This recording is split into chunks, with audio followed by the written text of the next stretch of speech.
দেখো, এটা একটা নতুন ভ্যারাইটির অ্যালামন্ডা। কালারটা কি মিষ্টি! এটা আমি 2 বছর হলো লাগিয়েছি। প্রচুর ফুল দেয়। বর্ষাকালে তো অ্যালামন্ডায় প্রচুর ফুলে ভরে যায়। তোমাদের ছাদ বাগানে যদি না থাকে তাহলে এই কালারটা তোমরা অবশ্যই তোমাদের সঙ্গের তালিকায় রাখতেই পারো। এটা ফেব্রুয়ারি মাসে আমি ভালো করে রিপোর্ট করে দিয়েছিলাম, একদম হার্ড পুনিং করে মিক্স সার দিয়ে বসিয়েছি। দেখো, এটা আমার 10 ইঞ্চি টবে এই গাছটা বসানো রয়েছে। ভীষণ সুন্দর একটা ফুল গাছ। তোমরা অনায়াসেই তোমাদের ছাদ বাগানে এই অ্যালামন্ডাটা রাখতেই পারো। খুব একদম লো মেনটেনেন্সে অ্যালামন্ডা হয়, কোনো যত্নই করতে লাগে না, অথচ পুরো ছাদ একদম রঙিন হয়ে যায়। তার সঙ্গে আমার আছে এটা একটা কাটিং থেকে লাগানো আমার একটা অ্যালামন্ডা। এটাও 2 বছর বয়স হয়ে গেছে। ভারী সুন্দর মিষ্টি কালার। তোমাদের ছাদ বাগানে হয়তো অনেকের কাছেই আছে। এটাও আমি হার্ড পুনিং করে দিয়েছিলাম। গাছে প্রচুর ফুলে ভরে গেছে।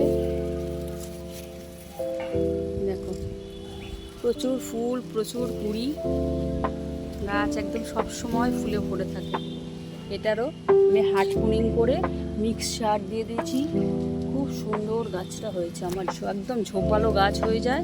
এটা সারা বছরই প্রায় ফুল থাকে। বর্ষার সময় থেকে শুরু হয়, এই জুন জুলাই থেকে যে ফোটা শুরু হয়, এর আর কোনো বন্ধ হয় না। দারুণ একটা গাছ। অ্যালামন্ডা তোমরা সবাই করতে পারো, কোনো সেরকম এই গাছের পিছনে কোনো খাটনি নেই। দেখো, এটা হলুদ রঙের। এটা তো সবার বাগানে নিশ্চয়ই আছে, সবার ছাদ বাগানেই এই কালারটা তো থাকেই।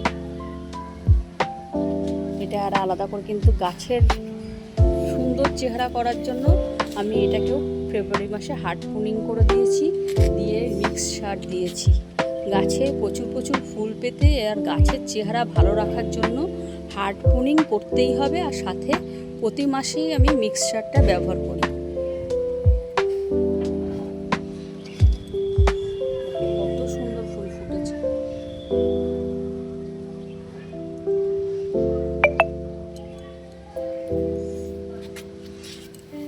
প্রচুর কুড়িতে ভরে গেছে গাছটা।